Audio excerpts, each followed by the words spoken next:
안녕하세요. 사연에 빠지다의 DJ 민영입니다. 오늘도 두 가지 사연 준비되어 있으니 재미있게 들어주시고요. 구독과 좋아요 버튼도 꼭 눌러주세요. 그럼 오늘의 사연 함께 시작해 볼게요.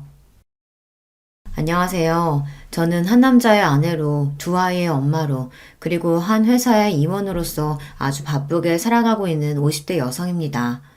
워킹맘으로 살아가시는 분들이라면 다들 이해하시겠지만 주어진 역할 모두 너무나 소중하고 중요한 일들이라 제가 아내로서, 엄마로서, 직장인으로서 잘 해내고 있는지 의심이 들 때도 많아요.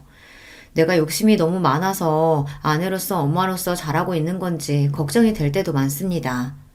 하지만 지금까지 훌륭한 직장인으로 사는 제가 여전히 멋지다며 엄지를 치켜 올리는 남편과 일하는 엄마를 항상 응원해주는 아들, 딸 덕분에 힘내서 살 수 있는 것 같아요.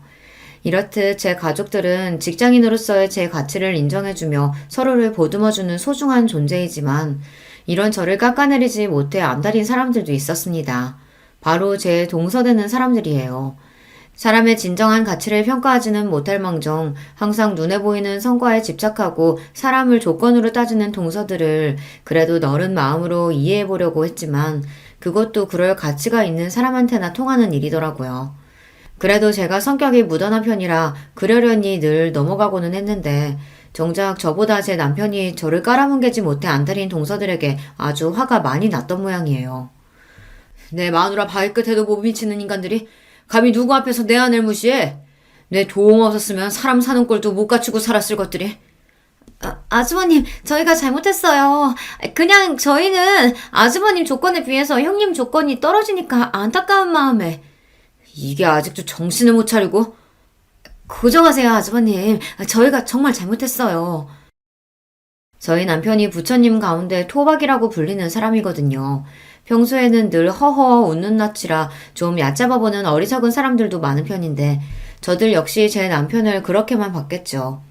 하늘 무서운 줄 모르고 저 깔보다가 저보다 또 더 저를 아끼는 저희 남편에게 호되게 세상 매운맛을 본 동서들이었죠. 대체 어떻게 된 이야기인지 궁금하신가요? 지금부터 그 자세한 이야기를 들려드리도록 할게요. 저희 남편은 삼형제 중 장남으로 태어났습니다. 형제 모두 머리가 좋은 편이라서 좋은 학교 나와 좋은 대학에 들어갔고요. 그 중에서도 제 남편이 공부 머리가 제일 좋았어요. 셋 중에서도 군계 일학이었죠. 대학도 가장 좋은 곳을 나왔고요. 저 역시 남편과 마찬가지로 저희 친정에서 가장 공부를 잘하는 자식이었습니다. 아무래도 대학 동기로 만나 남편과 유난히 마음이 잘 맞았던 것도 첫째로 태어나 집안 기대를 한껏 받으며 자랐다는 공통점이 있었기에 가능했던 것 아닐까 싶습니다. 저에게는 도련님이 되는 둘째 시숙과 셋째 시숙 역시 캠퍼스 커플로 만나 결혼까지 이르게 된 경우였어요. 아무래도 다들 비슷한 사람끼리 만나기 마련이니 그게 자연스럽기는 하죠. 하지만 맞이인 저희가 가장 먼저 결혼한 건 아니었습니다. 남편도 마찬가지지만 제가 일에 욕심이 좀 많은 편이거든요. 대학 졸업하고는 대학원에 진학한다고 박사학위까지 마친 후에는 제 커리어 쌓느라 바빠서 결혼은 차일피일 미뤄지고 있었습니다. 당시 제 나이를 고려하면 슬슬 혼기가 넘어가고 있었어요. 처음에는 공부 욕심 많은 큰딸 뜻에 군말 없이 따라주시던 저희 친정 부모님조차 이제는 일 좀 그만하고 시집 갔으면 하고 내심 바라셨습니다. 하지만 그런 저를 항상 지지해주고 같은 사회인으로서 존중해준 것이 바로 남편이었어요. 나 당신 일 욕심 많은 거 좋아. 처음부터 모르고 연애 시작했던 것도 아니고 당신같이 능력 있는 사람이 시집 간다고 그 좋은 머리에 집안에만 틀어박히는 게 오히려 사회적인 낭비야. 난 언제고 기다릴 수 있으니까 걱정하지 말고 당신 하고 싶은 거 다 해.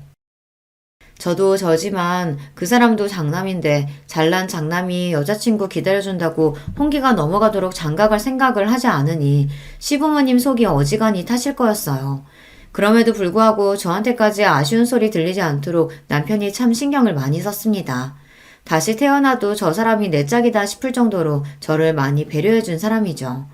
사정이 이렇다 보니 남편 동생들이 형님을 앞지르고 먼저 결혼을 하게 된 거죠. 특히 둘째 시숙의 경우에는 예정보다 이르게 아이가 먼저 생기는 바람에 결혼을 서두르게 되었습니다. 한 해 후배와 교제 중이던 둘째 시숙은 이제 막 취업을 해서 모아둔 돈도 변변치 않은 상황이었어요. 둘째 동서가 둘째 시숙이 군대 가는 동안 대기업에 취직을 하긴 했지만 이제 연차 얼마 되지도 않은 직원이 덜컥 임신까지 해서 자리를 비우게 되었으니 동서도 여간 회사 눈치가 보이는 게 아니었을 거예요. 둘 다 아직 사회에서 제대로 자리를 잡지 못한 상황이었지만 점점 배는 불러가고 있으니 결혼을 미룰 수 있는 상황도 아니었죠. 그렇게 둘은 결혼할 여건도 제대로 갖추지 못한 상황에서 서둘리 결혼을 하게 되었습니다. 셋째 시숙 사정도 그리 다르지는 않았습니다. 그래도 결혼 당시에 셋째 동서가 대기업 취직 후 돈을 좀 모으긴 했으나 문제는 셋째 시숙이었어요. 무슨 팔자에도 없는 사업병에 걸렸는지 대학 졸업하고 바로 취직할 생각은 하지 않고 동기들과 스타트업 기업을 연다 어쩐다 시간만 죽이다 벌써 몇 년을 허송세월했거든요. 자기가 머리 좋다고 믿는 사람들이 저지르기 쉬운 실수가 본인이 선택한 게 잘못되었다는 걸 깨닫는데 시간이 오래 걸린다는 거예요. 좀처럼 자신의 실수를 인정하지 못하고 그 좋은 머리로 고생을 하는 경우를 저희 학교 선후배 중에서도 자주 봤어요. 사람이 학벌만 좋다고 꼭 성공하는 건 아니라는 걸 저희 주변에서 흔하게 볼 수 있었습니다. 셋째 시숙이 딱 그런 경우였죠. 형제 모두 잘난 머리로 어릴 적부터 공부 잘한다고 칭찬만 받아왔으니 자아가 비대해지기 쉬웠어요. 세상에 잘난 사람이 얼마나 많은데 그걸 늦게 깨달을수록 본인 고생만 커지는 법이죠. 결국 뒤늦게 취업 전선에 뛰어들었지만 그보다 더 어린 인재들이 널렸는데 아무리 학벌이 좋아도 신입으로 그 나이 직원을 선호하지는 않으니까요. 결국 본인 욕심보다 훨씬 못한 직장에 다니게 된 셋째 시숙이었습니다. 아마 그나마 셋째 동서가 일찍 자리를 잡지 않았더라면 둘은 훨씬 고생을 했을 거예요. 그러다 보니 각자 좋은 조건의 여성들과 결혼을 했으면서도 두 시숙들 결혼 초에는 꽤나 고생을 했다고 들었습니다. 형님이 워낙 자리를 잘 잡았으니 선뜻 먼저 도와주지 않았더라면 고생이 더 커졌겠죠. 그 고마움을 알아서인지 시숙들이 남편에게 참 잘했습니다. 형수인 저한테도 참 잘했고요. 아직 결혼하지 않았을 때에도 저희에게 형수 되실 분은 저 하나뿐이라며 곧잘 추켜 세워주곤 했어요. 우리 형 장가 좀 가게 해주세요, 형수님. 여자라곤 형수님밖에 모르는 사람인데 저러다가 진짜 노총각으로 늙어 죽겠어요. 얘가 경진이 부담스럽게 왜 이래. 때 되면 하겠지. 형이 이렇게 패기 없으니까 우리가 옆에서 더 이러는 거야. 남자가 할 땐 박력 있게 딱 얘기할 줄도 알아야지. 확실히 부드러운 남편 성격에 비해 사람도 좋아하고 말투에 자신감이 넘치는 시숙들이었습니다. 워낙 오래 본 사이라 예비 시댁 식구가 될 사람들이라는 부담감보다는 저도 그들을 편히 대했어요. 그래서 결혼해서도 시댁 식구들과는 잡음 없이 잘 지낼 수 있을 줄만 알았습니다. 연애를 제법 오래 했기 때문에 이미 양가 부모님들과는 모두들 안면이 있었고 큰아들 늦은 결혼의 원흉이긴 했으나 남편이 워낙 제게 유별나게 굴었기 때문에 저 아니면 결코 결혼하지 않을 거라는 것도 알고 계셨거든요. 이러나 저러나 남편의 유한 성격은 시부모님 유전이었기에 이런 부족한 며느리도 사랑으로 감싸주셨죠. 저희 친정에서 제 남편에 대한 대접은 거의 국빈 대접이라고 해도 과언이 아니었습니다. 아무리 잘난 딸내미라고 하더라도 남편 조건 역시 그에 못지 않았고 지금이야 여자들도 자기 목소리 내며 어깨 펴고 사는 시절이라고 하지만 저 시집 갈 때만 하더라도 여자가 너무 조건 좋은 것도 결혼 상대로 그리 반기는 분위기는 아니었거든요. 결혼하면서 일 정리하는 여자들이 대부분이었고요. 그런데 일 욕심 많은 저를 다 이해해주고 거의 연애 10년을 기다려주는 남자는 정말 흔치 않았습니다. 저희 부모님 입장에서 제 남편은 귀인이나 다름없었어요. 우리 허서방이 우리한테는 은인이다 은인이야. 아니었으면 우리 경진이 저 고집스러운 성격에 어디 시집이나 가려고 들었겠어? 허서방이나 되니까 우리 딸내미 감당되는 거지. 암만 우리 사이가 최고지. 우리 딸이랑 천생연분도 이런 천생연분이 없어. 민망하게 또 그러신다. 제가 경진이 만나 복이 많죠. 저희 친정부모님도 남편도 서로에게 참 잘했습니다. 제 친정 자매들 역시 남편을 참 잘 따랐어요. 똑똑한데 잘난 남편답지 않게 잘난 척 할 줄도 모르고 그저 서글서글한 사람이었으니 동생들이 잘 엉겼죠. 남편이 아들 부잣집 맞이였다면 저는 딸 부잣집 맞이였어요. 제 동생들 입장에서 남편은 그야말로 꿈에 그리던 오빠의 이상형이나 다름없었어요. 제 언니보다 형부를 더 잘 따르는 건 예견된 일이었습니다. 애들 때문에 정신이 하나도 없지? 어째 자기만 보면 어리광이 느는 것 같아. 나야 형부라고 불편하게 생각 안 하고 편하게 대해주니까 좋지. 나 자기 가족들이랑 어울리는 거 진짜 좋아하는 거 알잖아. 어쩜 말도 저렇게 이쁘게 하는지 역시 제가 선택한 남자였습니다. 많이 배운 여자, 먹물 많이 찬 여자는 드세서 좋은 신부감 되기는 글렀다는 말을 창피할 줄도 모르고 하는 제 주변 가부장적인 남자들과는 차원이 다른 남자였습니다. 친정 부모님 말씀이 틀린 게 아니었어요. 남편이 아니었다면 애초에 결혼할 생각도 들지 않았을 겁니다. 그렇게 남편의 삼형제 중 가장 늦게 저희가 웨딩마치를 올리게 되었습니다. 그날은 양가 부모님들이 모두 눈물바람이었어요. 양쪽 집안에서 저희 결혼을 너무 기다리셨습니다. 남편은 그럴 만한 가치가 있는 일이었다고 했지만 제 욕심 때문에 양가 부모님은 물론 남편까지 너무 기다리게 한 것 같아 죄송스러웠어요. 그런 만큼 결혼해서 시부모님께도 그렇고 남편에게도 그렇고 정말 잘하리라고 굳은 다짐을 먹었습니다.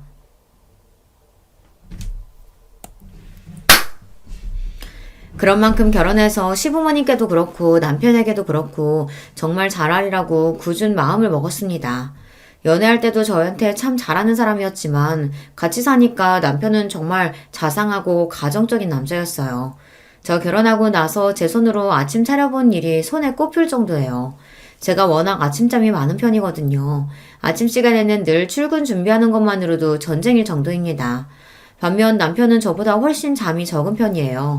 아침에는 항상 저보다 먼저 일어나고요. 신혼초에는 저 깰 때쯤 이미 자기 출근 준비를 다 마치고 같이 먹을 아침까지 차려놓는 남편한테 민망한 일이 한두 번이 아니었습니다. 그렇게 머쓱해하는 저를 보며 남편이 대수롭지 않게 말했습니다. 저녁 준비는 거의 당신이 다 하잖아. 그럼 내가 아침 준비할 수도 있는 거지. 둘 다 출근하느라 바쁜 거 똑같은데 당신만 요리하라는 법 있어? 그렇게 지금까지 남편이 차려주는 따순밥 먹으며 출근을 하고 있습니다. 신혼 때와 한결같은 모습에 제가 남편 하나는 참 잘 골랐다 싶어요. 처음에는 이상하게 생각하던 친정 부모님도 이제는 좋은 사위 만나 딸 자식 호강하고 산다며 좋아하십니다. 우리네 부모님들 보기에 요리야 결혼한 여자가 전담하는 일이니 처음에는 남편이 저 먹을 걸 챙기는 걸 보고 저희 친정 부모님이 더 안절부절 못하시더라고요. 하지만 저한테 똑같이 설명하는 남편 말에 결국 저희 친정 부모님도 고개를 끄덕이셨습니다. 허서방 하는 말 듣고 보니 그것도 참 일리가 있다. 그래, 일은 똑같이 나가는데 부엌 일은 우리 애만 하는 것도 말이 안 되지. 하지만 그건 그렇고 그렇다고 한들 우리나라 같은 환경에서 자란 남자가 그걸 잘못된 줄 알고 행동으로 보여주기가 쉬운 일이 아닌데. 나도 참 반성이 되네. 제 말이 딱 그겁니다. 잘못된 걸 알았다고 주변 다른 남자들과 다르게 행동하는 게 우리나라 같은 사회에서 쉽지 않다는 거 저도 잘 알아요. 남편은 한마디로 주변 남자들의 공공의 적이었습니다. 자기들처럼 살면 편히 살 수 있는데 남편 하는 걸 보면 여자들이 한마디씩 할 테니 남자들 입장에서는 저희 남편이 곱게 보이지 않았겠죠. 그럴수록 저한테는 더더욱 예쁘고 귀한 남편이었지만 말입니다. 그런 저희 남편을 보며 자라서 그런지 시숙들도 퍽 가정적인 남자들이었습니다. 비록 형님 수준에 미치지는 못했지만 말입니다. 셋 다 술도 잘 안 하고 담배도 안 하고 칼퇴근하면 다른 데 안 가고 곧장 집으로 향하는 아내 바라기였어요. 시숙들은 벌써 저희보다 먼저 결혼해서 다들 시조카드를 두고 있었습니다. 다복하게 사는 시숙 가족들을 보니 저도 아이 생각이 절로 날 지경이었어요. 이렇게 다른 시대 가족들과는 돈독하게 지내면서도 아직 손 아래 동서들인 둘째와 셋째 동서와는 좀처럼 가까워지지 못하고 있었습니다. 둘 다 저희 남편하고는 참 잘 지냈거든요. 저희 남편이 철마다 아이들 선물이라며 재수씨들 선물까지 잘 챙기기도 했고 가끔 만나서도 아이들도 참 잘 봐줬으니 동서들 입장에서야 더할 나위 없는 아주버니였겠죠. 결혼하고 나서는 온통 저한테 맞춰 사는 남편이었으니 이전보다 자주 볼 일이 적어져 좀 서운한 것 같기도 했습니다. 그럴수록 제가 더 잘해야지 싶었어요. 남편이 저한테 잘하니까 저도 남편 가족들과 얼른 친하게 지내고 잘하고 싶었어요. 그래서 제가 먼저 동서들과 술자리도 제안했습니다. 진짜 아주버님 같은 남자 없어요. 요새 누가 10년이 넘도록 여자 기다려서 결혼하겠어요? 아주버님 조건이 나쁜 것도 아니고. 그동안 어머님 아버님 통해서 선자리도 적지 않게 들어왔었는데 그걸 다 거절하시고. 왜 아니겠어. 사실 나는 형님이랑 아주버님이 결혼까지 가게 될 줄은 몰랐어. 아주버님 나이는 점점 차는데 결혼 소식은 없고 그만하면 할 만큼 했으니까 다른 사람 찾아가실 줄 알았지. 정말 우리 아주버님만한 순애보가 없다고. 처음엔 별로 친하지도 않은 손윗동서의 술자리 제안에 대면대면 하던 동서들도 술이 한 잔 두 잔 들어가더니 본심이 나오기 시작했습니다. 뭐 그 정도야 들어줄만 했습니다. 저희 결혼에 대해 주변에서 가타부타 말이 많은 건 사실이었으니까요. 대부분이 저를 기다리다 못해 제 남편이 저를 버리고 딴 여자로 갈아탈 거다. 뭐 그런 내용이었죠. 사정 모르는 남들이야 남의 이야기 그저 심심풀이로 쉽게들 이야기하곤 하잖아요. 제가 성격이 무딘 데가 있어서 그런지 그런 말에 크게 흔들리는 편은 아니에요. 동서들이 하는 말에도 별말 없이 고개만 주걱거리는 저를 보자 되려 그 둘이 머쓱해 보였습니다. 근데요, 형님. 저 예전부터 궁금했었는데요. 형님은 그렇게 공부를 많이 하셔놓고 왜 그렇게 작은 회사에 들어가셨대요? 제가 당시에 다니던 회사 규모가 작기는 했어요. 대학원에서 박사학위까지 따면서 공부를 마친 후에는 학교 연구실에서 근무를 했었습니다. 그러다가 경력이 좀 쌓였더니 주변에서 저를 좋게 봐주신 모양인지 제법 제 평판이 괜찮게 소문이 났더라고요. 해외 학술지에 연구 논문이 실리면서부터 일명식도 없던 곳에서 스카우트 제의가 들어오기도 했어요. 최종적으로 제가 자리를 옮긴 곳은 같은 학교 선배이자 연구실 선배이기도 한 지금의 회사 대표님이 갓 설립한 신생 기업이었습니다. 처음 시작할 때 직원이 10명이 채 되지 않았으니 중소기업 치고도 규모가 작은 편이었죠. 셋째 동서가 의문을 가질 만도 하다고 생각했습니다. 지금 회사 대표님이 내가 평소에 존경하던 선배님이시거든. 같이 일하면서 배울 점도 많았고 학교에서 인정도 받고 계시고 지금은 작아도 앞으로 성장 가능성이 높다고 생각해서 자리 옮기게 됐어. 아무리 그래도 이제 막 시작한 작은 회사인데 좀 위험하지 않아요? 전에 연구원 다니셨다면서요. 남 보기에도 그쪽이 훨씬 낫잖아요. 저는 저 나름대로 제 미래가 걸린 일이니 신중하게 생각해서 결정한 일이거든요. 그리고 실제로 아직 규모가 크지 않았음에도 불구하고 각종 정부 사업도 따내고 해외에서도 슬슬 입질이 올 정도로 작지만 내실 있는 회사였습니다. 같은 업계에서도 떠오르는 우수 기업으로 평가를 받고 있었고요. 하지만 그거야 아직 업계 내부 사람인 저희끼리 이야기고 아무래도 일반 대중들이 보기에는 회사 규모도 크고 이름도 유명한 대기업이 훨씬 좋아 보이겠죠. 두 사람 모두 대기업에 다니고 있으니 아무래도 대기업 사원으로서의 자부심도 있을 테고요. 요즘도 그렇지만 당시에도 대기업 들어가기가 쉽지 않았어요. 열심히 공부해서 어렵게 들어간 회사일 테니 애사심이 넘칠 수도 있죠. 물론 유명한 회사 다니는 것도 좋지. 그런 직장 다니는 사람들도 대단하다고 생각하고 나도 내 나름대로 내 장래를 생각해서 결정한 거라 아직까지는 별로 후회된다는 생각은 안 드네. 그냥 이렇게 두루뭉술 말했어요. 괜히 대기업 다니는 동서들 심기 거스르고 싶지도 않았고 아무래도 저희 회사가 전문 분야를 다루고 있다 보니 그걸 일일이 설명하는 것도 술자리 화제로는 어울리지 않는 것 같아서요. 그리고 그 얘기는 어영부영 마무리가 되었습니다. 그거 말고도 화제거리야 많으니까요. 형님, 아이 계획은 있으세요? 아주버님이나 형님이나 이제 나이가 적지 않으신데 이제 더 미루면 안 되지 않겠어요? 그래야지. 생기면 생기는 대로 낳을 생각이야. 생기는 대로 낳는다뇨. 형님 이제 그러실 나이 아니에요. 일 그만두고 임신 준비만 해도 늦는다고요. 당시 제 나이가 30대 중반을 향해 가고 있었습니다. 지금으로서야 30 넘어 결혼하는 경우가 대부분이니 늦었다고 하기도 민망한 나이지만 저 결혼한 지 얼마 안 된 시점만 하더라도 초산의 제 나이인 산모는 드물긴 했습니다. 그래서 결혼하면서 남편보다 제가 먼저 아이 이야기를 꺼내기도 했어요. 물론 남편인 괜히 제가 스트레스 받을까봐 너무 급하게 생각하지 말고 기다려보자고 하긴 했지만요. 그래서 저 역시 가급적이면 아이가 얼른 생겼으면 했지만 제 일에 대한 이야기까지 건드리는 건 좀 불쾌했어요.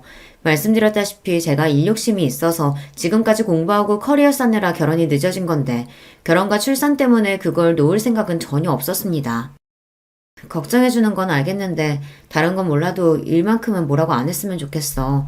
나한테는 정말 중요한 문제거든. 아이 가지기 위해서건 낳고 나서건 일 그만둘 생각은 전혀 없어. 동서들도 조카들 낳고도 회사 잘 다니고 있잖아. 그거야 저희는 애들 낳을 때 나이가 어리기도 했고 또 저희는 대기업 다녀서 회사 복지도 잘 되어 있잖아요. 아무래도 중소기업이랑은 다르죠. 제가 중소기업에 다니기는 했지만 저희 회사 복지도 대기업 못지 않았어요. 애초에 선배 회사에 들어갈 때 그런 부분도 고려를 안 한 게 아니거든요. 작은 회사 들어가서 노동력 착취당하고 고생하던 친구들도 있었기에 그런 부분에는 예민한 편이거든요. 선배는 당시로는 흔치 않게 유학 경험도 있고 그런 부분에서도 선진적인 데가 있었습니다. 지금은 흔한 형태이지만 전 직원들에게 회사 지분 일부와 인센티브를 제공하기도 했고요. 현재보다 미래가 기대되는 회사이기에 이런 점들이 모두 매력 포인트로 다가왔습니다. 한마디로 동서들에게 그런 걱정을 들어야 할 필요는 없었다는 거예요. 어쨌든 그런 점들 또한 일일이 설명할 필요는 없다고 생각했기에 그것도 그냥 그렇게 넘겼습니다. 이래저래 걸리는 부분들은 좀 있었습니다만 이만하면 생각보다 그 자리가 그렇게 힘들지는 않았다고 생각했어요. 비록 자신들이 다니는 대기업에 대한 자부심이 좀 지나쳐서 다른 사람 일자리를 좀 업심여기 있는 경향이 있다고 느껴지기는 했으나 그런 사람들이야 워낙 많이 봐서 그러려니 하기도 했고요.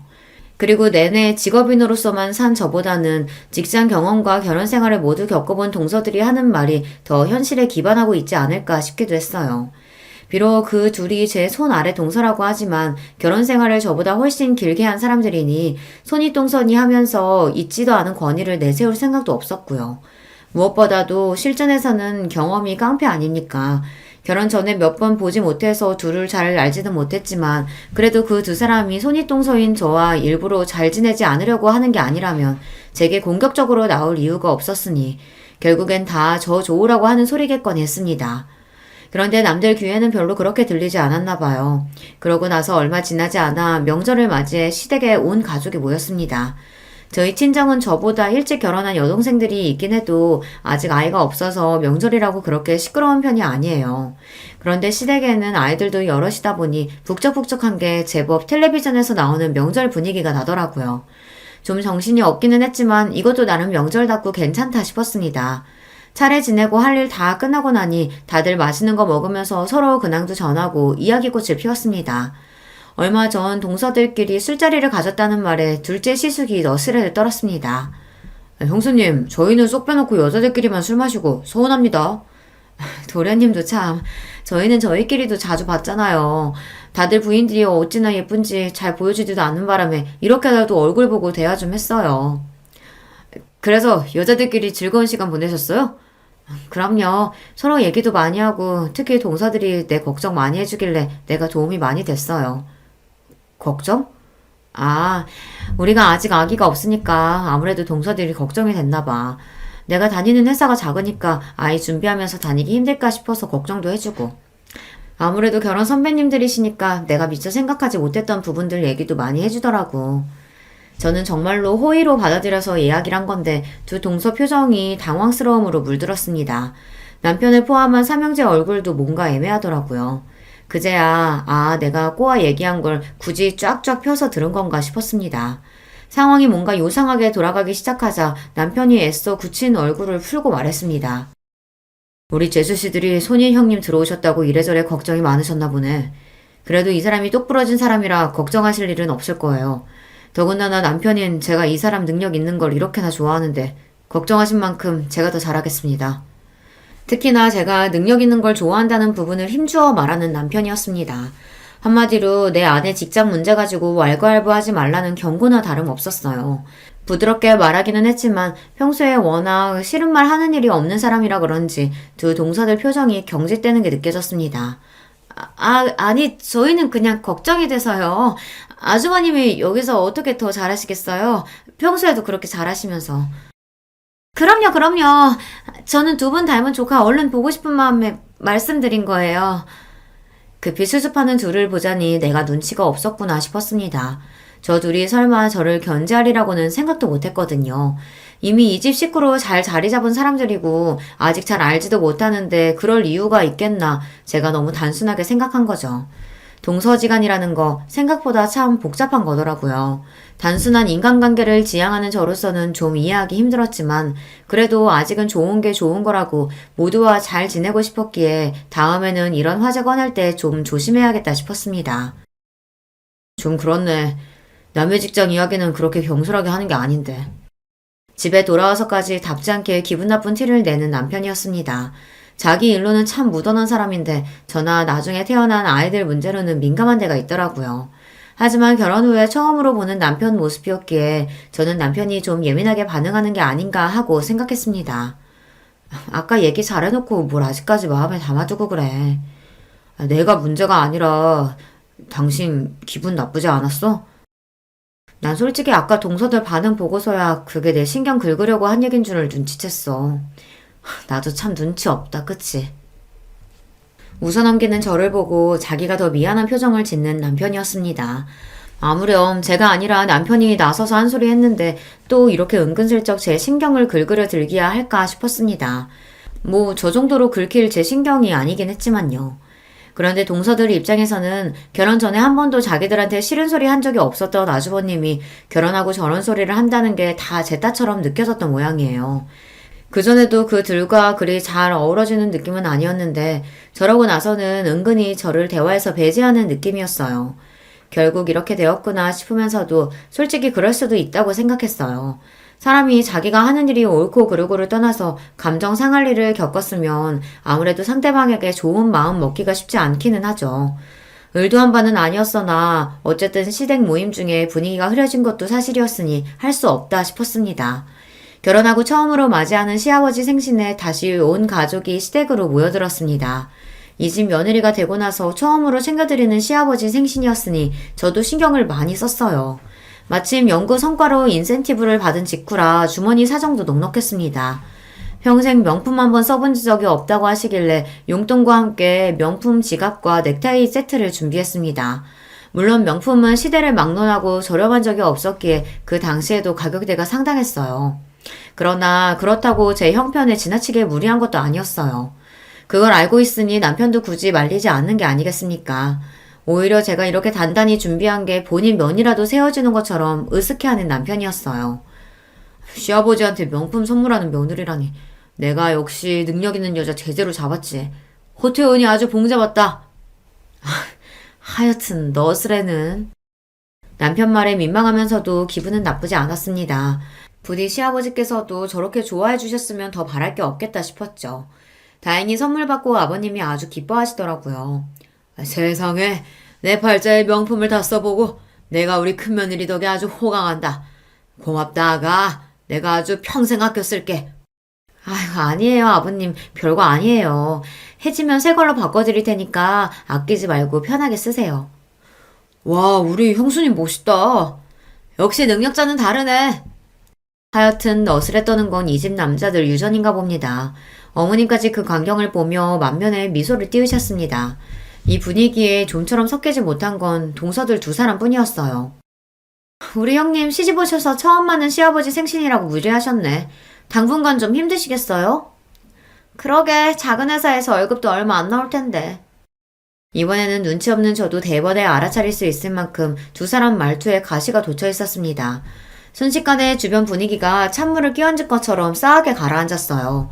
순간 성질을 못 이기고 내뱉어놓고 둘 다 아차 하는 게 보이더라고요. 그래봤자 늦었지만 말입니다.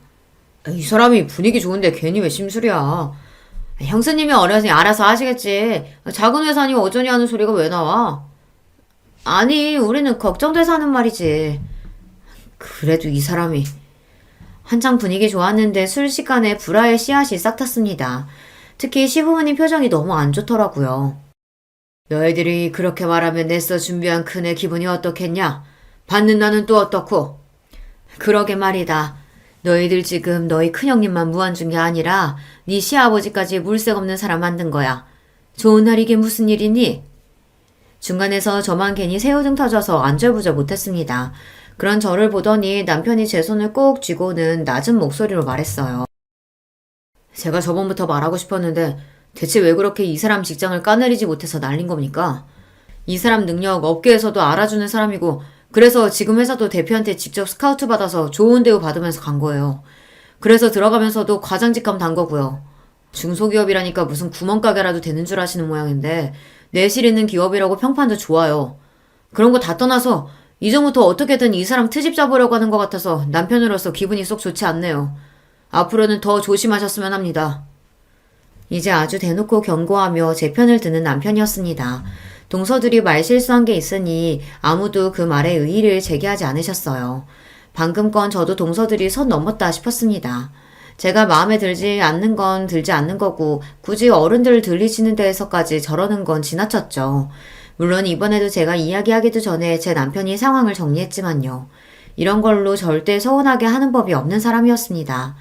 기껏 좋은 선물 준비해서 시아버지께서 생신날 기쁜 마음만 가지셨으면 했는데 또 경솔한 발언을 한 돈서들 때문에 기쁨이 반감된 것 같아 저도 기분이 썩 좋지 않았습니다. 하필 생신에 왜 그런 소리를 해서 다음에 저런 소리 하면 그때는 나도 제대로 한 소리 해야지 싶었습니다. 그렇게 애매한 분위기 속에 자리를 파하게 되었어요. 그리고 얼마지 않아 저에게 기쁜 소식이 생겼습니다. 오랜 시간 공을 들였던 프로젝트가 성황리에 마무리되어 해외 특허까지 따내게 된 거였어요. 대부분의 프로젝트 책임자가 선배인 대표님이었던 예전과 달리 제가 단독으로 책임자로 나선 건이었죠. 당연히 대표님도 뛸 듯이 기뻐하셨습니다. 내가 뭐라 그랬어? 내가 너 연구실 나온 거 절대로 후회하지 않게 해줄 거라고 했지? 여기서 훨씬 네 재능 펼칠 기회 많을 거라고. 내가 사람 보는 눈이 틀리지가 않았어. 회사에서는 깍듯하게 직급으로 부르던 것도 있고 기쁨을 감추지 못하는 대표님이셨습니다. 저 역시 뿌듯했어요. 연구실 시절 제 이름으로 논문 기재에 성공한 적이 있기는 해도 이렇게 눈에 띄는 성과는 저도 처음이었으니까요. 지금까지 긴 시간 밤을 새워가며 열심히 공부한 보람이 느껴지는 순간이었습니다. 과장으로 입사한 지 1년을 조금 넘긴 시점에 승진까지 하게 되었어요. 무려 부장 자리였어요. 아무리 작은 회사라고 해도 제 나이를 고려했을 때 초고속 승진이나 다름없었습니다. 차장 직급이 없는 저희 회사에서는 다음에 승진하면 바로 이사진으로 경영 참여가 가능할 정도였어요. 규모가 작은 만큼 전문 인력으로만 채운 자리였기 때문에 쉽지 않은 일이었습니다. 게다가 회사는 날이 다르게 기업 가치를 높여가고 있었습니다. 얼마 전 상장한 이후 입사 때 제게 주어진 회사 지분의 가치가 쑥쑥 올라가고 있었고요. 이래서 회사 스타팅 멤버로 들어가는 게 참 중요해요. 이 기쁜 소식을 가장 먼저 전한 건 역시 남편이었습니다. 근무 시간 중에 전화를 받아놓고도 제가 승진 소식과 프로젝트 성공 소식을 함께 전하자 전화통이 떠나가도록 기뻐서 소리를 지르는 남편이었습니다. 여보, 정말 축하해. 우리 경진이 진짜 대단하다. 그동안 그걸로 그렇게 가슴을 졸이더니 결국은 해내는구나. 이제 이 과장님이 아니라 이 부장님이네? 신랑은 이제 간신히 과장 달았는데 우리 마누라는 부장님이라니. 내가 알아서 모셔야겠다. 이렇게 아니라 오늘은 축하 파티를 제대로 열어주겠다는 남편을 겨우 진정시켜 전화를 끊었습니다. 기쁜 일이 생겼을 때 나보다 더 기뻐해주는 사람이 있다는 게 참 좋더라고요. 역시 이 사람과 결혼하길 잘했다는 생각에 뿌듯했습니다. 신이 난 남편이 사방에 전화를 돌리는 바람에 온 식구들이 제 승진 소식을 당일에 접하게 되셨어요. 친정이고 시댁이고 할 거 없이 말입니다. 친정 부모님과 시부모님들이 다들 고생했다며 내일처럼 기뻐해 주셔서 몸둘 바를 모르겠으면서도 기분이 좋았어요. 이제는 내 새끼 잘했다며 칭찬해 주시는 분들이 두 분 더 늘어나셨으니까요. 시숙들 역시 축하 전화를 걸어왔습니다. 우리 형수님 진짜 대단하다. 나는 부장님은 배불뚝이 중년 아저씨나 돼야 되는 건 줄 알았는데 우리 형수님은 벌써 관리직급이네요. 나 아는 중에 가장 출세한 사람이 형수님인 거 알아요? 우리 파티해야죠, 파티. 이런 경사에. 아휴, 파티는 무슨. 축하해 주신 것만으로도 감사해요. 한사코 거절하는 저에게 파티를 해준다고 난리가 난 둘째 시숙이었습니다. 저를 축하하려고 하는 것 또한 진심이었겠지만 얼마 전 시아버지 생신날 서로 감정 상한 일이 있었으니 제 승진 축하 겸 동서들과 감정을 풀 자리를 만들려고 한 거겠죠. 저 역시 앞으로 계속 볼 사람들이라면 얼른 감정을 풀고 잘 지내고 싶었기에 평소와 달리 화끈하게 말했습니다. 에이, 기분이다. 내가 승진턱 낼게요. 우리 다 같이 한번 뭉쳐요. 와, 화끈하다. 그렇게 세 부부끼리 회풀을 푸는 자리가 마련되었어요. 이래저래 감정이 가스레질 일이 많았던 터라 이참에 다들 풀었으면 싶어서 일부러 제가 정말 기분 낼 때나 가는 고급 라운지바에 예약을 잡았습니다. 당시에는 아직 그런 문화가 활성화되지 않아 저랑 남편을 제외하고 그런 고급스러운 곳은 처음 경험하는 거였어요. 와, 형수님 오늘 단단히 준비하셨네. 형수님 덕분에 이런 데도 다 와보고 진짜 호강하네요.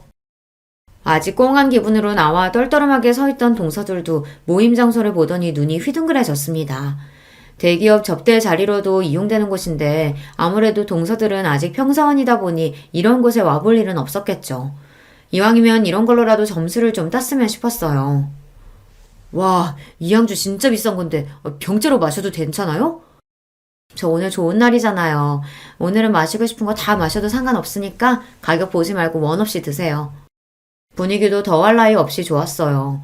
저나 남편이야 그날 기분이 최고였고 쭈뼛하던 동서들도 좋은 술 한 모금씩 넘기고 나니 표정이 좀 풀어졌더라고요. 남편은 이번 프로젝트 때문에 제가 얼마나 고생을 했는지, 승진한 마누라가 얼마나 대단한지 팔불질처럼 자랑을 늘어놓느라 잔뜩 신이 나 있었습니다. 그렇게 다들 화기애애하게 이야기를 주고받는 동안 동서들 술 마시는 속도가 점점 빨라지고 있었어요. 처음에는 오늘 술이 좀 받는가 보다 하다가 나중에는 저대로 놔둬도 괜찮나 걱정이 되더라고요.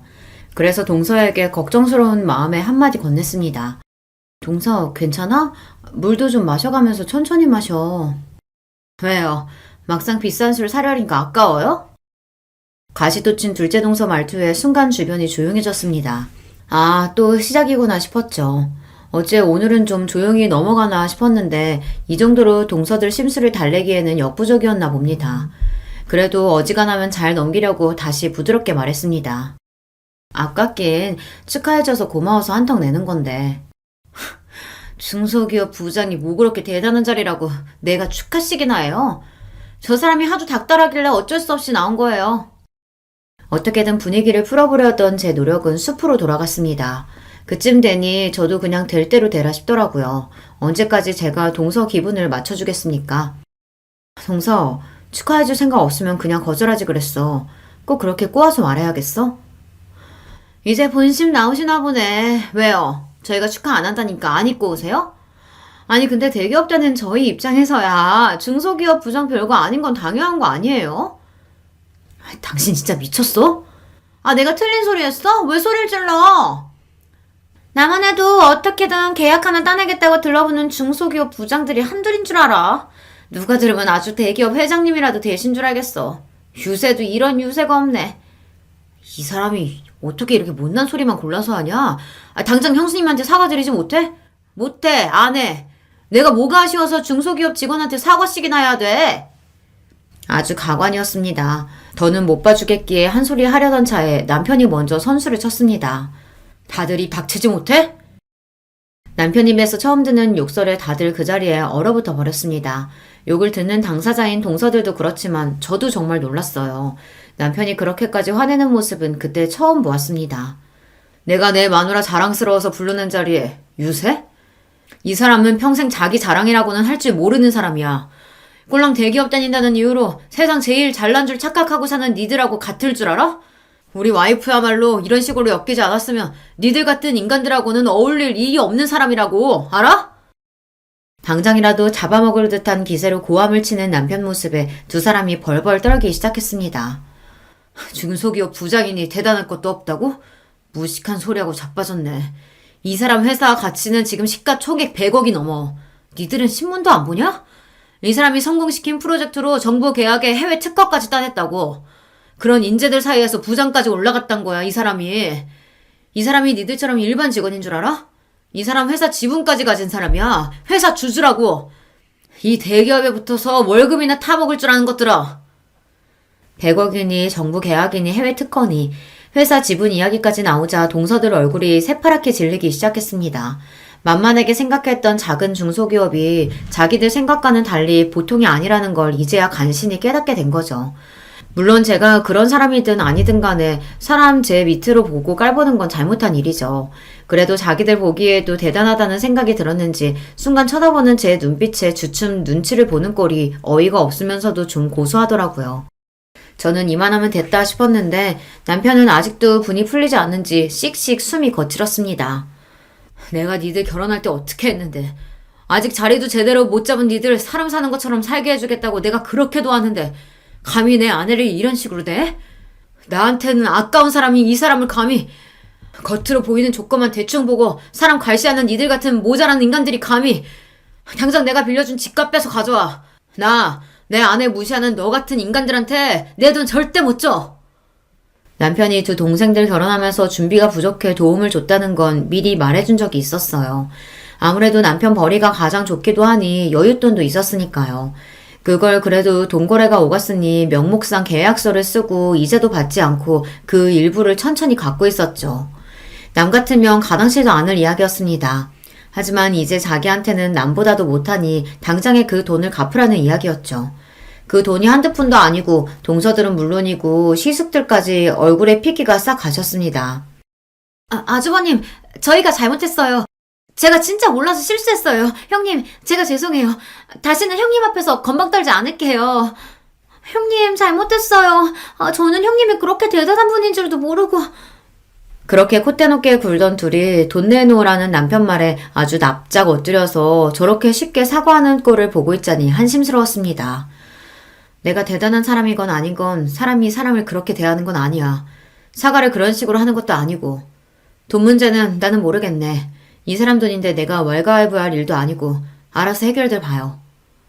그러고는 아직도 분이 풀리지 않아 씩씩대는 남편을 데리고 나와버렸습니다.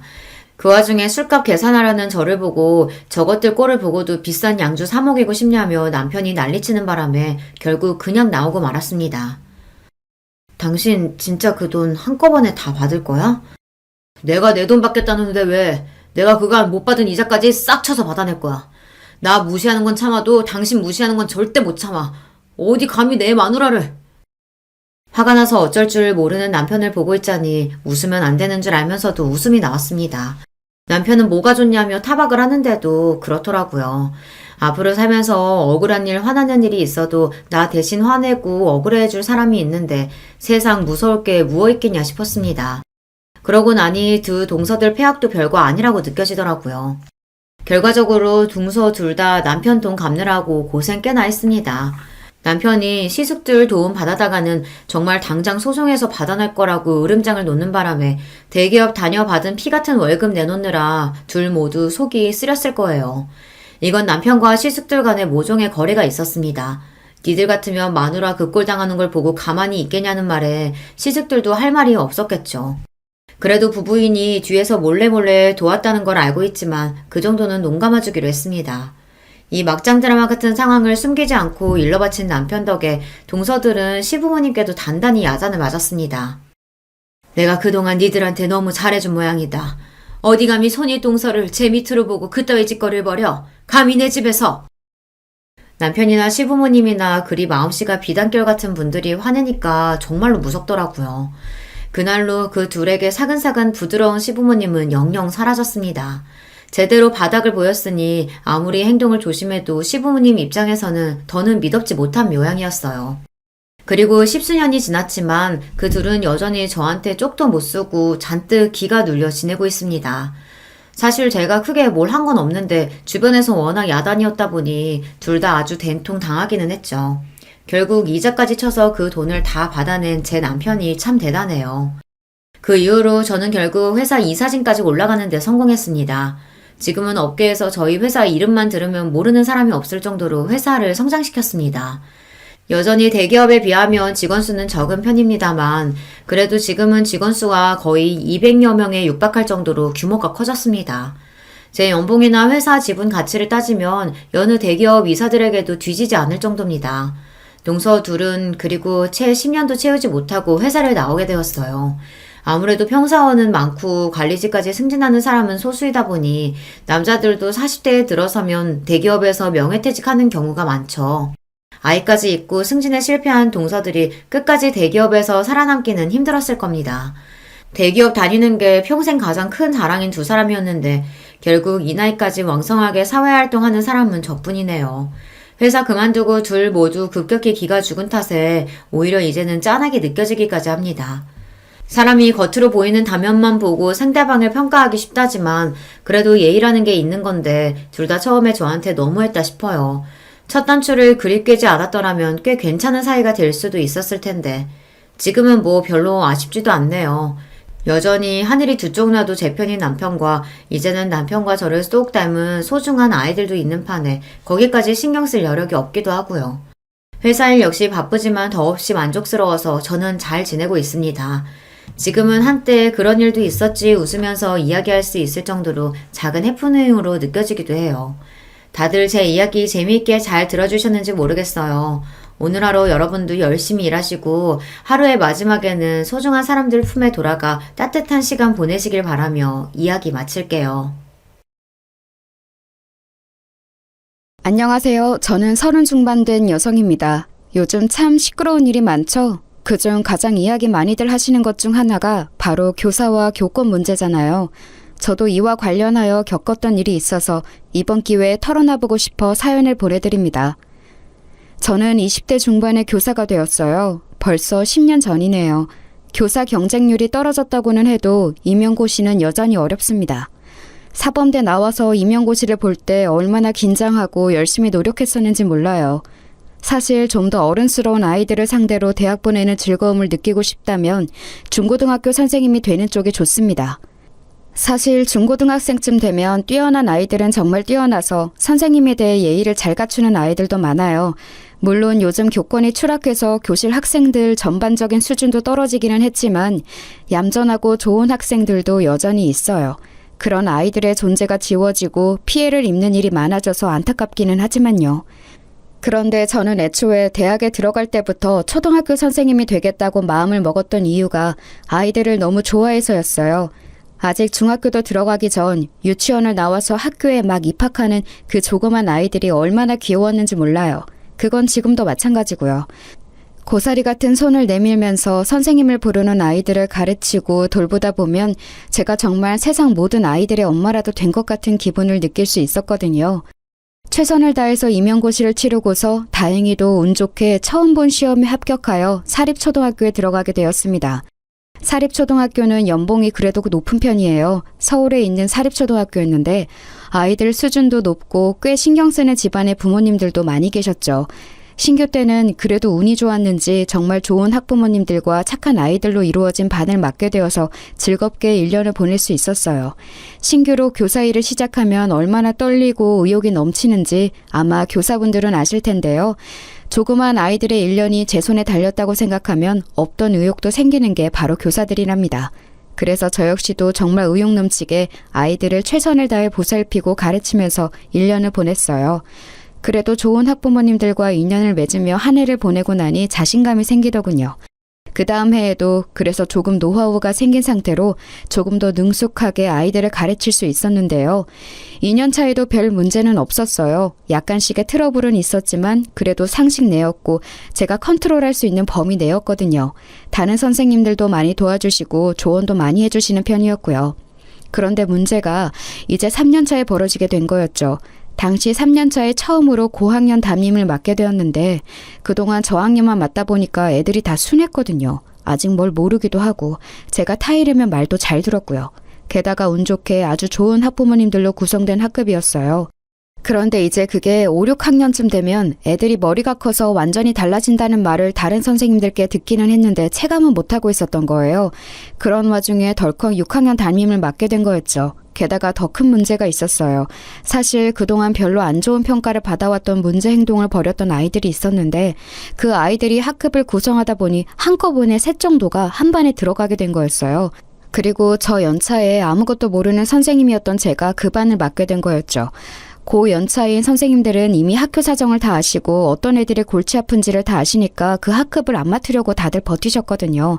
그런데 저한테 이제 그 일이 밀려온 거였죠. 아직 아무것도 모르고 저학년 아이들 그래도 나름 별탈 없이 2년 동안 잘 가르쳤고 그랬으니 저 연차 젊은 여선생님한테 골치 아픈 애들을 그냥 떠맡겨버린 거였어요. 저는 사실 그것도 모른 채로 처음 만난 고학년이니 정말 잘 준비해서 가르쳐야겠구나 하면서 준비를 열심히 했었죠. 새학기가 되어 처음 교실에 들어갔는데 애들이 난장판이더라고요. 원래 애들이란 쉬는 시간에 선생님 없을 때는 난장판인 게 당연하니까 저는 그냥 그러려니 했어요. 그리고 모두 앉으라고 이제 수업 시작하겠다고 이야기를 했죠. 그런데 몇몇 애들을 제외하고는 애들이 조용하지를 않는 거예요. 제 말도 안 듣고 그냥 자리에 서서 계속 떠들고만 있어서 선생님이 들어온 줄을 모르나 하고서 좀 소리를 높여서 애들을 불렀어요. 애들아 이제 좀 조용히 하고 수업 시작하자 이런 식으로 이야기를 했죠. 그랬더니 반 애들이 저를 쓱 돌아보는데 좀 귀찮다는 눈길 있죠? 그런 식으로 돌아보더군요. 저학년 애기들한테서는 한 번도 받아본 적 없는 시선이라서 저는 좀 충격을 받기도 했습니다. 그런데 겨우 시선 가지고 애들 타박할 수는 없는 노릇이라 그냥 서서 애들이 간신히 자리에 앉는 꼴을 보고 있었죠. 그중에 유달리 한 애가 느적거리면서 늦게 자리로 가서 앉더라고요. 앉아서도 계속 다리를 떨고 책하고 공책을 집어던지면서 중얼중얼대고요.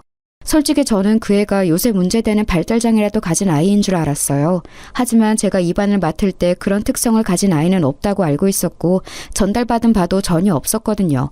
그래서 좀 수상해서 걔를 자세히 들여다보고 있었죠.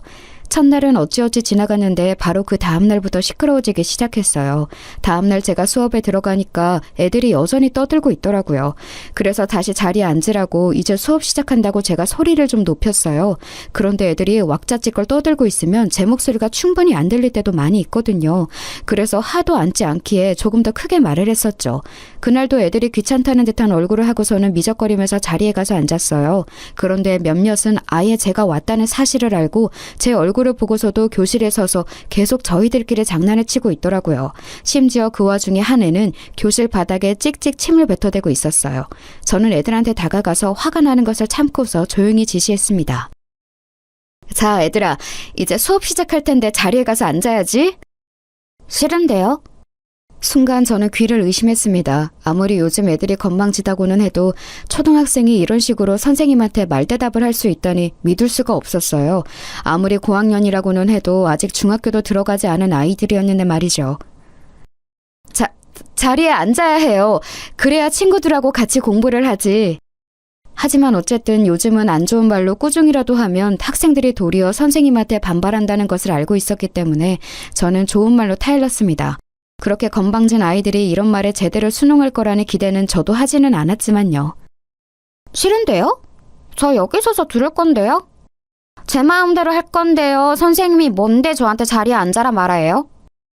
그 애는 숨도 쉬지 않고 저한테 따발총처럼 건방지게 말을 쏴댔습니다. 학교 애들이 전부 못된 건 아니었어요. 얌전하고 착한 애들은 놀란 채로 저와 그 학생의 눈치를 보고 있었죠. 하지만 그의 주변으로 하필 그 품행이 바르지 않은 애들이 모여 앉아 있어서 걔네들은 제 얼굴을 보면서 희죽이고 웃고 있었어요. 제가 당황해서 얼굴이 굳어지는 반응을 즐기는 게 뻔했죠. 저는 겨우 교사로 일한 지 3년째 된 어린 선생님이었고 학생들이 이렇게 노골적으로 반항하는 것을 처음 겪어서 너무 당황했어요. 글쎄 이걸 교사 자질이 없다고 말씀하실 수도 있겠지만 누구든 교사라는 직업의 경험치를 다 쌓은 후에 교사가 되는 것은 아니거든요. 저도 당시 저연차 교사로서 아이들에 대한 경험이 무척 적은 상황이었고요. 솔직히 그러면 안 되는데 저는 저도 모르게 목소리가 높아졌어요. 선생님한테 그렇게 말하면 안 되는 거야. 버릇없이 이게 무슨 말버릇이니? 선생님 지금 저한테 소리치셨어요? 학생한테 소리 지르면 안 되는 거잖아요. 애가 빈정대듯이 말하는데 그때 기싸움에서 밀리면 정말 한 해 동안 아예 애들을 잡을 수가 없겠더군요. 주변에서 얌전한 애들도 숨죽이고 저희를 지켜보고 있었고 좀 못된 애들도 제가 지지 않고 소리를 높이니까 움찔한 기색이었어요. 어쨌거나 아직 중학생도 안 된 초등학생 6학년들이었으니까요. 저도 소리 높여서 큰 소리로 애들한테 말하면 자칫 아동학대로 걸릴 수 있다는 건 알았지만 절대 밀리면 안 될 것 같더군요. 내가 언제 소리를 질렀니? 선생님 목소리는 원래 크다. 그리고 너 지금 선생님한테 대들었으니 뒤로 나가서 10분간 서 있어라. 책 들고 가. 공부는 해야 하지 않니? 제가 엄한 목소리로 꾸짖으니 아이는 움찔하면서 제 눈치를 보았습니다. 아무리 건방진다고 해도 아직 어린애였어요. 사립초라서 아주 불량한 애들은 또 없었거든요. 사실 불안하기는 했어요. 요즘은 초등학교 고학년 애들도 선생님을 우습게 알아서 대들고 심지어 때리기까지 하는 애들도 있다는 건 알고 있었지만 그래도 저는 한 해 동안 애들 가르칠 걸 생각하면 물러날 수가 없더라고요. 다른 사람도 아닌 제가 이 아이들을 전부 책임지고 가르쳐야 했으니까요. 하지만 눈치를 보는 듯했던 그 애는 곧 열받는다면서 크게 소리를 지르고 발을 굴러대기 시작했습니다. 저는 겨우 초등학생인 애가 그렇게 욕을 할 수 있다는 걸 그때 처음 알았어요. 물론 요새 초등학생들이 정말 어른 못지않게 더러운 말도 하고 거칠 수 있다는 건 알았지만 눈앞에서 실제로 목격하는 건 완전히 다른 일이죠. 게다가 제가 가르치는 제 학급에 그런 애가 있다는 사실까지 알게 된 거였으니까요. 심지어 교실 바닥에 침까지 뱉더군요. 그런데 큰 소리가 나서인지 학기 초라 복도를 이리저리 다니며 학급들을 살피던 교감 선생님이 창문 너머로 나타나셨어요. 다른 학급 애들도 숨죽이고 전부 뚫어져라 쳐다보고 있지. 교감 선생님 얼굴도 보이지. 저는 물러나지 않고 단호한 태도지. 이러니까 그 건방진 학생도 더 반항하기가 애매한지 씩씩대면서 뒤로 나가더군요. 제가 책을 가지고 가라고 했지만 책을 도리어 책상 위에 집어던지고서 책상 다리를 걷어차면서 나갔어요. 저는 너무 속이 울렁거리고 심장이 뛰었지만 침착한 척 다시 교탁으로 돌아와서 앞에 섰죠. 그러고 나서 책을 펴라고 하자 애들이 슬금슬금 눈치를 보면서 책을 다들 폈어요. 지금 제가 저 건방진 애하고 기싸움에서 이긴 것이라 애들이 제 말을 듣기 시작한 것이 느껴질 정도였죠. 창문 밖에서는 교감 선생님이 한참이나 지켜보다가 고개를 설레설레 젓고서는 곧 사라지셨어요. 10분이 지난 뒤 쿵쾅대면서 자기 자리로 돌아간 그 애는 노골적으로 불만을 표시하면서 책상에 엎드려서 제 얼굴도 보지 않더군요. 뭐 괜찮았었어요. 학급 다른 친구들의 공부를 방해만 안 한다면요. 문제는 그런 애가 하나 있으면 학급의 면학 분위기가 애초에 다 흐려져 버린다는 거였죠. 순하고 모범적인 대다수의 학생들이 그렇게 마음대로 멋대로 행동하는 아이 두세 때문에 공부도 하지 못하고 선생님에게 제대로 된 지도도 받지 못한 채로 피해를 보는 경우가 많거든요. 그래서 저는 그 애를 비롯해서 아까 저한테 빈정대는 눈길을 한 3명한테는 절대 기싸움에서 밀리면 안 되겠다는 생각이 들었어요. 사실 선생으로서 학생하고 기싸움을, 심지어 초등학생하고 기싸움을 이겨야 한다는 생각을 하는 게 너무 한심하긴 했습니다만 그렇다고 해서 여기서 밀릴 수도 없는 일이었죠. 그렇게 그날 수업이 모두 끝나고 나서 애들 가고 난 후 제 뒷정리를 하고 있는데 교감 선생님이 저를 부르시더군요. 손 선생, 내가 아까 지켜봤지만 앞으로는 그렇게 하면 안 돼. 무슨 말인지 알죠? 네? 어떤 거요? 아까 애한테 소리친 거 말이야. 걔 부모님이 좀 그런 분이거든. 언제 어떤 것으로 물고 늘어져서 1년 내내 골치 아프게 할지 모르는 일이라서 그래. 하지만 그렇게 하지 않으면 걔가 학급 분위기를 다 망칠 텐데요. 1년 내내 다른 애들이 피해를 정말 많이 볼 거예요. 걔가 들어간 학급은 어쩔 수가 없어요. 여태까지 계속 그래왔으니까. 그냥 손 선생도 포기하고 걔는 하고 싶은 대로 하게 내버려두는 게 좋아. 교감 선생님은 걱정스러운 얼굴이셨어요. 하지만 동시에 저는 교감 선생님 표정에서 긁어 부스럼 만들지 말아라 라는 의미도 읽을 수 있었죠. 그냥 걔를 내버려두기만 하고 6학년이니 딱 1년만 참으면 졸업시켜서 잊어버릴 수 있다는 뜻이기도 했을 거예요. 학교 현장에서는 정말 어쩔 수 없는 애들을 전학시켜버리거나 해서 학교에서 일단 나가기만 하면 그래도 잊을 수 있었으니까요. 졸업이 딱 1년 남았으니 그 기간만 버티면 된다는 거였죠. 하지만 저는 그럴 수는 없었어요. 그 건방진 학생 자신도 사실 문제죠. 아무리 건방을 떤다고 해도 겨우 초등학교 6학년생이잖아요. 지금 버릇을 고치면 그래도 향후 인생을 살아갈 때 많은 도움이 될 텐데 시도도 안 해보고 항복한 채로 그냥 포기해버릴 수는 없었어요. 게다가 제가 아주 저연차 교사였고 나름대로 청운의 꿈을 꾸고 있던 때였기에 더 그랬죠. 게다가 그 애를 그냥 두면 학급의 얌전한 아이들도 완전히 흐려진 분위기 속에 처할 게 뻔했고 어떤 아이들은 그 버릇을 닮아서 더 나빠질 수도 있었어요. 일단 저는 교감 선생님한테는 그냥 고개를 끄덕이고서 나왔지만 그 다음 날도 또 그 다음 날도 그 애한테 져주지 않았어요. 그 건방진 애는 사사건건 저한테 맞서면서 저를 선생 취급도 하지 않으려고 들었죠. 어떤 때는 저한테 말대답을 하고 어떤 때는 대놓고 무시하면서 책도 펴지 않고 들은 척도 하지 않았었는데요. 그래도 저는 일단 교감 선생님이 하신 말씀도 있기 때문에 소리는 높이지 않았지만 일단 아이 앞에 앉아서 저를 쳐다보고 말을 들을 때까지 차분하게 계속해서 지시했어요. 그 때문에 다른 아이들이 제대로 공부를 배우지 못해서 피해를 입었지만 그래도 학기 초에 애를 잡아놓는 게 분명히 나을 거라고 생각되어서 별다른 도리가 없더라고요. 그런데 그러다가 제가 결국 목소리를 높이고 화를 내게 된 사건이 터졌죠. 그 애가 몰카를 찍으려고 덤빈 거였어요. 제가 치마를 입고 왔을 때 노골적으로 제 치마 밑으로 핸드폰을 넣어서 촬영하려고 들었거든요. 믿어지세요? 겨우 초등학교 6학년생이 그런 짓을 하더라고요. 제가 살짝 교실을 걸으면서 가르치고 있었거든요. 그런데 맨 앞줄에 앉은 그 녀석이 슬쩍 발을 내밀어서 제 쪽으로 뻗더라고요. 저는 그런가 보다 하고 그냥 애들을 보면서 시선을 위로하고 있었는데 다시 돌아서 앞쪽으로 가려다가 밑을 보게 된 거예요.